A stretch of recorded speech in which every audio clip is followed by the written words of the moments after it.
Ang aklat ni Mikas. Mikas, Kabanata 1. Ang salita ng Panginoon na dumating kay Mikas na murastita ng mga kaarawan ni Hotam, ni Akas, at ni Ezekias na mga hari sa Huda na nakakita ng tungkol sa Samaria at sa Jerusalem. Dinggin ninyong mga bayan, ninyong lahat. Dinggin mo, o lupa, at ng lahat na nasa iyo, at ang Panginoong Diyos ay maging saksi laban sa iyo. Ang Panginoon mula sa kanyang banal na templo, sapagkat narito, ang Panginooy lumalabas sa kanyang dako at bababa at yayapak sa mga mataas na dako ng lupa, at ang mga bundok ay mga tutunaw sa ilalim niya, at ang mga libis ay mauupos na parang pagkit sa harap ng apoy, parang tubig na bumubuhos mula sa isang bundok. Dahil sa pagsalangsang ng Jacob ang lahat na ito, at dahil sa mga kasalanan ng sambahayan ni Israel. Ano ang pagsalangsang ng Jacob? Hindi baga ang Samaria? At ano ang mga mataas na dako ng Huda? Di baga ang Jerusalem? Kaya't gagawin ko ang Samaria na parang bunton sa parang, at parang mga pananim sa ubasan, at aking ilalagpak ang mga bato niyaon sa libis, at aking ililitaw ang mga patibayan niyaon, at lahat niyang larawang inanyuhan ay pagpuputol-putulin, at ang lahat niyang kaupahan ay susupukin sa apoy, at ang lahat niyang Diyos-Diyosan ay aking ihahandusay na sira, sapagkat sa kaupahan sa isang patutot ay kanya mga pinisan, at sa kaupahan sa isang patutot ay mga uuwi. Dahil dito tataghoy ako at mananambitan. Ako'y yayaong hinubdan at hubad. Ako'y uungal na parang kakal at mananangis na gaya ng mga abestrus, sapagkat ang kanya mga sugat ay walang kagamutan, sapagkat dumarating hanggang sa Huda, umaabot hanggang sa pintuang bayan ng aking bansa, hanggang sa Jerusalem. Huwag ninyong saysayin sa Gat, huwag kayong pakaiyak. Sa Betle-Apra, gumumon ako sa alabok. Magdaang ka, o nananahan sa Sapir, sa kahubaran at kahihiyan. Ang nananahan sa haanan ay hindi lumalabas. Ang taghoy ng Bet-Esel ay mag-aalis sa iyon ng pang-alalay niyaon, sapagkat ang nananahan sa Marot ay naghihintay na mainam ng ikabubuti, sapagkat ang kasamaan ay bumaba mula sa Panginoon hanggang sa pintuang bayan ng Jerusalem. Isingkaw mo ang karo sa maliksing kabayo, o nananahan sa Lakis.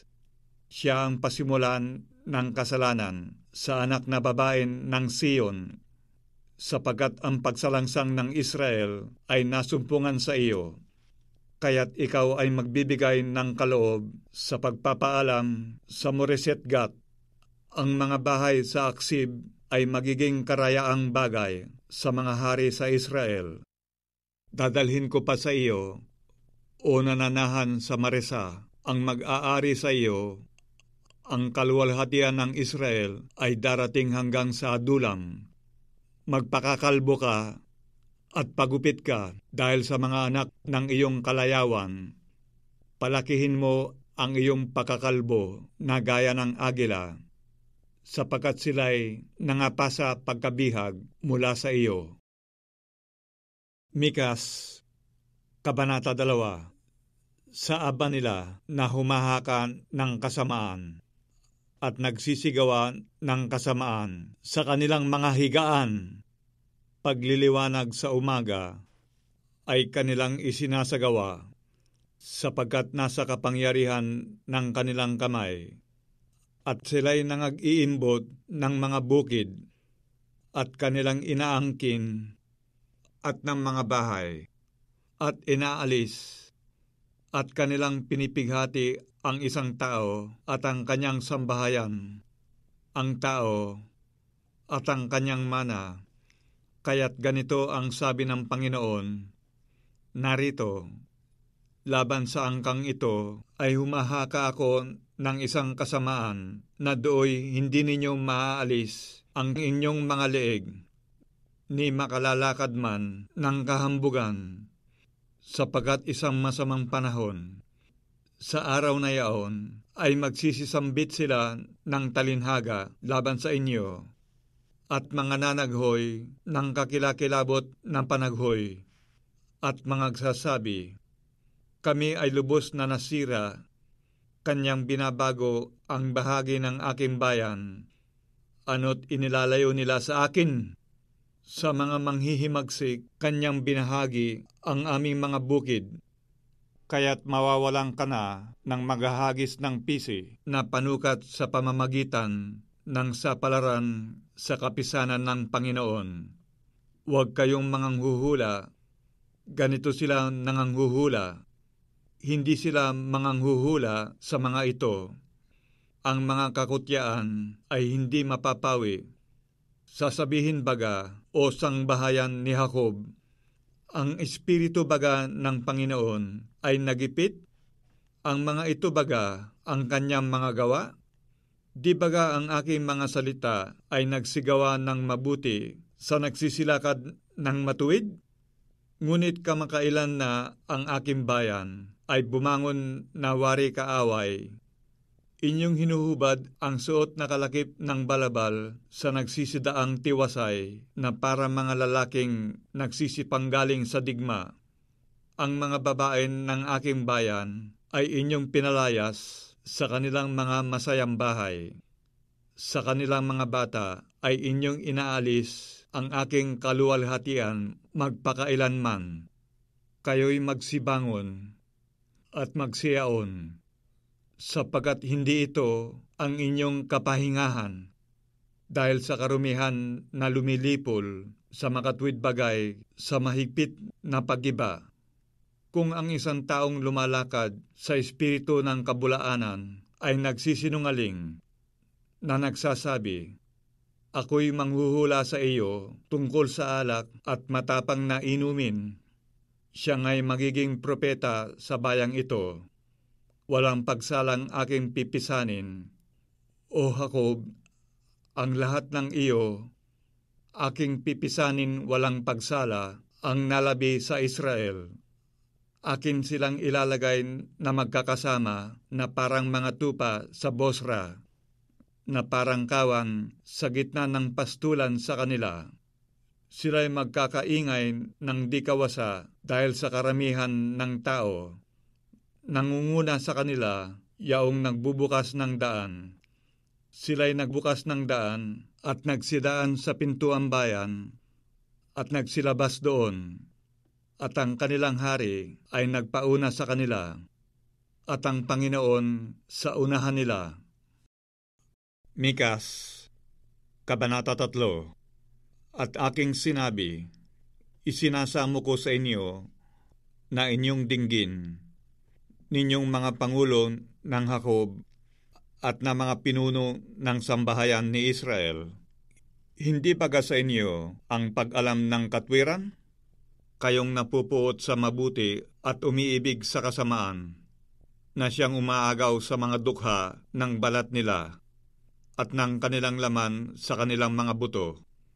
Kayo ring kumakain ng laman ng aking bayan at lumalapnos ng kanilang balat at bumabalin ng kanilang mga buto at kanilang pinagputol-putol yaon, nawari para sa palyok at parang laman sa loob ng kaldera.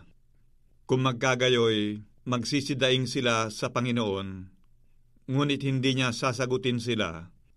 Oo, kanyang ikukubli ang kanyang mukha sa kanila sa panahong yaon, ayon sa kanilang ginawang kasamaan sa kanilang mga gawa.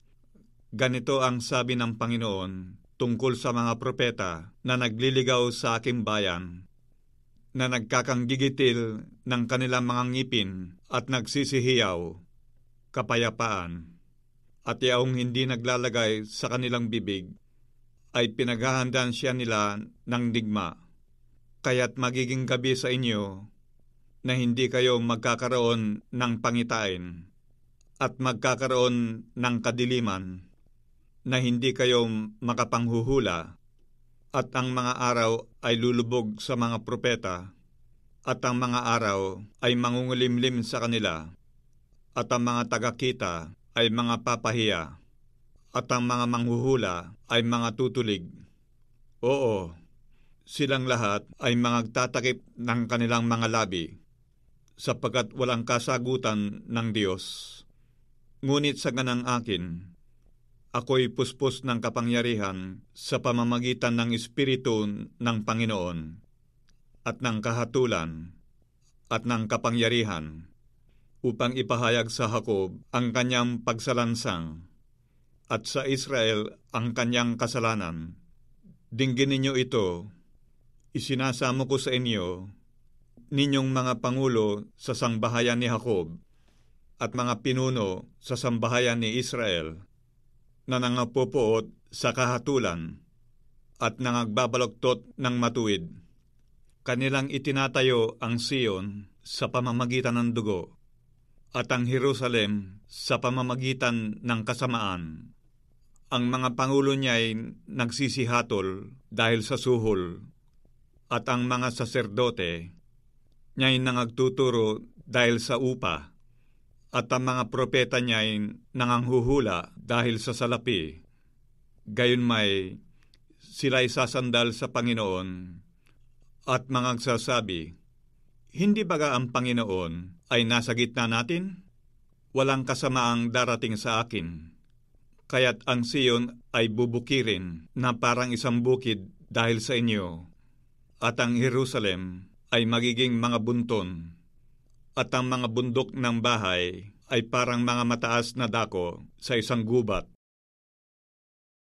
Mikas, Kabanata 4. Ngunit sa mga huling araw ay mangyayari na ang bundok ng bahay ng Panginoon ay matatatag sa taluktok na mga bundok, at matataas sa mga burol, at mga tao'y paroroon sa kanya, at maraming bansay magsisiparoot mangagsasabi, magsiparito kayo, at tayo'y magsiahon sa bundok ng Panginoon, at sa bahay ng Diyos ni Jacob, at siya'y magtuturo sa atin ng kanyang mga daan, at tayo'y magsisilakad sa kanyang mga landas, sapagkat sa Sion ay lalabas ang kautusan, at ang salita ng Panginoon ay mula sa Jerusalem, at siya'y hahatol sa gitna ng maraming bayan, at sasaway sa mga matibay na bansa sa malayo, at kanilang papandayin ang kanilang mga tabak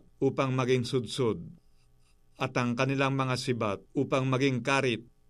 Ang mga bansa ay hindi magtataas ng tabak laban sa bansa, ni mag-aaral pa man ng pakikipagdigma, kundi sila'y uupo bawat isa sa ilalim ng kanyang punong ubas at sa ilalim ng kanyang punong igos, at walang tatakot sa kanila, sapagkat sinalita ng bibig ng Panginoon ng mga hukbo, sapagkat ang lahat na bayan ay magsisilakad bawat isa sa pangalan ng kani-kaniyang Diyos, at tayo'y magsisilakad sa pangalan ng Panginoon nating Diyos, magpakailan-kailanman. Sa araw na yaon, sabi ng Panginoon, aking pipisanin siya na napipilay, at aking titipunin siya na natapon, at siya na aking pinagdalamhati, at aking gagawin ang pilay na isang nalabi, at ang natapon sa malayo na isang matibay na bansa. At ang Panginoon ay maghahari sa kanila sa bundok ng Sion mula ngayon hanggang sa walang hanggan. At ikaw, o muog ng kawan, na burol ng anak na babae ng Sion, ito sa iyo'y darating. Oo, ang dating kapangyarihan ay darating, ang kaharian ng anak na babae ng Jerusalem. Ngayon, bakit ka sumisigaw ng malakas? Wala ka bagang hari ang iyo bagang kasangguni ay namatay, upang ang mga paghihirap ay sumaiyo na gaya ng babae sa pagdaramdam? Magdamdam ka at magtiis ka ng hirap, o anak na babae ng Siyon, na gaya ng babae sa pagdaramdam, sapagkat ngayoy lalabas ka sa bayan, at ikaw ay tatahan sa parang, at ikaw ay darating hanggang sa Babilonya. Doon ka maliligtas, doon ka tutubusin ng Panginoon sa kamay ng inyong mga kaaway. At ngayon maraming bansa ay nangagpupulong laban sa iyo, na nangagsasabi, madumhan siya, at makita ng ating mata ang nasa atin sa Siyon. Ngunit hindi nila nalalaman ang mga pag-iisip ng Panginoon. Ninaunawa man nila ang kanyang payo, sapagkat kanyang pinisan sila na parang mga bigkis sa giikan. Ikaw ay bumangon at gumiik, o anak na babae ng Siyon, sapagkat aking gagawin bakal ang iyong sungay, at aking gagawin tanso ang iyong mga kuko, at iyong pagluluray-lurayin ang maraming bayan, at iyong itatalaga ang kanilang pakinabang sa Panginoon, at ang kanilang pag-aari ay sa Panginoon ng buong lupa. Mikas, Kabanata 5. Ngayon ay mapipisan ka sa mga hukbo, o anak na babae ng mga hukbo. Siya'y nangubkob laban sa atin. Kanilang hahampasin sa pisngi ang hukom ng Israel ng isang tungkod. Ngunit ikaw, Bethlehem Ephrata, na maliit upang lumagay sa libu-libo ng Huda, mula sa iyo ay lalabas sa akin ang isa na magpupuno sa Israel, na ang pinagbuhatan niya ay mula ng una, mula ng walang hanggan. Kaya't kanyang ibibigay sila hanggang sa panahon na siya na nagdaramdam ay manganak. Kung magkagayon, ang nalabi sa kanyang mga kapatid ay babalik sa mga anak ni Israel, at siya'y titindig at magpapakain ng kanyang kawan sa kalakasan ng Panginoon, sa kamahalan ng pangalan ng Panginoon niyang Diyos. At sila'y mananatili, sapagkat ngayon siya'y magiging dakila hanggang sa mga wakas ng lupa, at ang lalaking ito ay magiging kapayapaan natin. Pagka ang taga-Assyria ay papasok sa ating lupain, at pagka siya'y tutungtong sa ating mga palasyo, tayo nga'y mangagtitindig laban sa kanya ng 7 pastor at 8 pinakapangulong tao, at kanilang wawasakin ng tabak ang lupain ng Assyria at ang lupain ng Nimrod sa mga pasukan niyaon, at kanyang ililigtas tayo sa taga-Assyria pagka siya'y pumasok sa ating lupain, at pagka siya'y tumungtong sa loob ng ating hangganan. At ang nalabi sa Jacob ay magiging parang hamog na mula sa Panginoon, sa gitna ng maraming bayan, parang ulan sa damo, na hindi naghihintay sa tao, ni naghihintay man sa mga anak ng tao. At ang nalabi sa Jacob ay magiging sa gitna ng mga bansa, sa gitna ng maraming bayan, na parang leon sa mga hayop sa gubat, na parang batang leon sa mga kawan na mga tupa, na kung siya'y dumaraan ay yumayapak at lumalapa, at walang maligtas. Mataas ang iyong kamay sa iyong mga kaaway, at mga hiwalay ang lahat ng iyong mga kaaway, at mangyayari sa araw na yaon, sabi ng Panginoon, na aking ihihiwalay ang iyong mga kabayo sa gitna mo, at aking gigibain ang iyong mga karo, at aking ihihiwalay ang mga bayan ng iyong lupain, at aking ibabagsak ang lahat ng iyong katibayan, at aking ihihiwalay ang mga panghuhula ng iyong kamay, at hindi ka na magkakaroon ng mga manghuhula, at aking ihihiwalay ang iyong mga inanyuang larawan at ang iyong mga haligi mula sa gitna mo, at hindi ka na sasamba sa gawa ng iyong mga kamay. At aking bubunutin ang iyong mga asera mula sa gitna mo, at aking sisirain ang iyong mga bayan, at ako'y mag-uukol ng paghihiganti sa galit at kapusukan sa mga bansa na hindi nangakinig. Mikas, Kabanata 6. Dinggin ninyo ngayon kung ano ang sinasabi ng Panginoon. Bumangon ka, makipagkaalit ka sa harap ng mga bundok, at dinggin na mga burol ang iyong tinig. Dinggin ninyo, o ninyong mga bundok, ang usap ng Panginoon, at ninyo na mga matibay na patibayan ng lupa, sapagkat ang Panginoon ay may usap sa kanyang bayan, at kanyang ipakikipagtalo sa Israel. O bayan ko, anong ginawa ko sa iyo? At sa ano kita pinagod? Sumaksi ka laban sa akin, sapagkat ikaw ay aking iniahon mula sa lupain ng Ehipto, at tinubos kita sa bahay ng pagkaalipin. At aking sinugo sa unahan mo si Moises, si Aaron, at si Miriam. O bayan ko, alalahanin mo ngayon kung ano ang isinangguni ni Balak na hari sa Moab, at kung ano ang isinagot sa kanya ni Balaam na anak ni Beor. Alalahanin mo mula sa Sitem hanggang sa Gilgal, upang inyong maalaman ang mga matuwid na gawa ng Panginoon. Ano ang aking ilalapit sa harap ng Panginoon, at iyuyukod sa harap ng mataas na Diyos? Paroroon baga ako sa harap niya na may mga handog na susunugin, na may guyang 1 taon ang gulang? Kalulugtan baga ng Panginoon ang mga libu-libong tupa, o ang mga 10,000 ilog na langis? Ibibigay ko baga ang aking panganay dahil sa aking pagsalangsang, ang bunga ng aking katawan dahil sa kasalanan ng aking kaluluwa? Kanyang ipinakilala sa iyo, o tao, kung ano ang mabuti.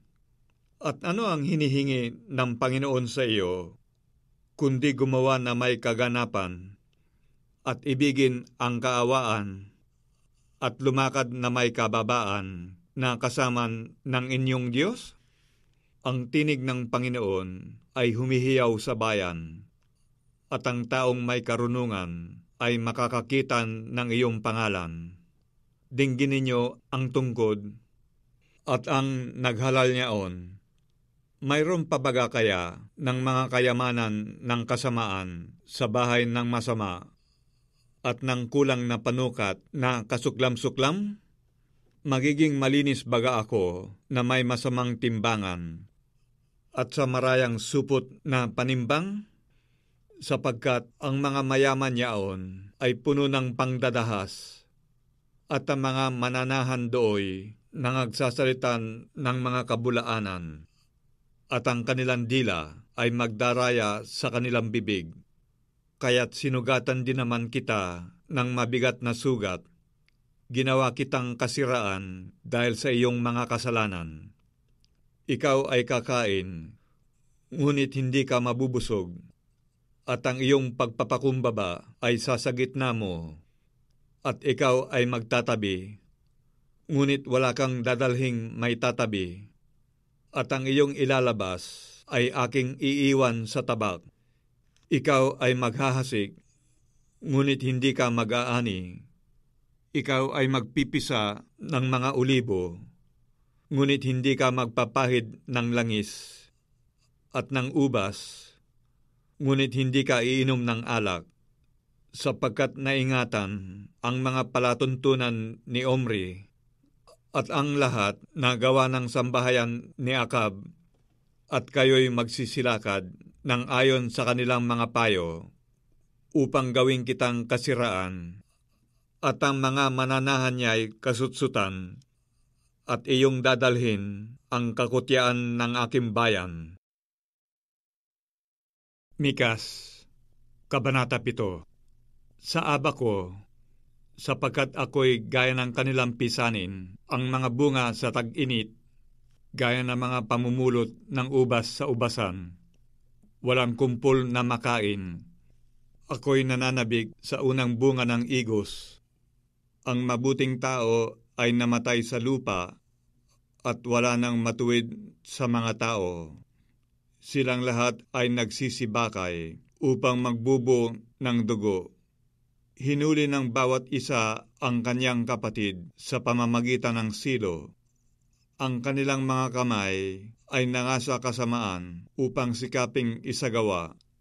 Ang prinsipe ay humihingi at ang hukom ay maaagap sa suhol.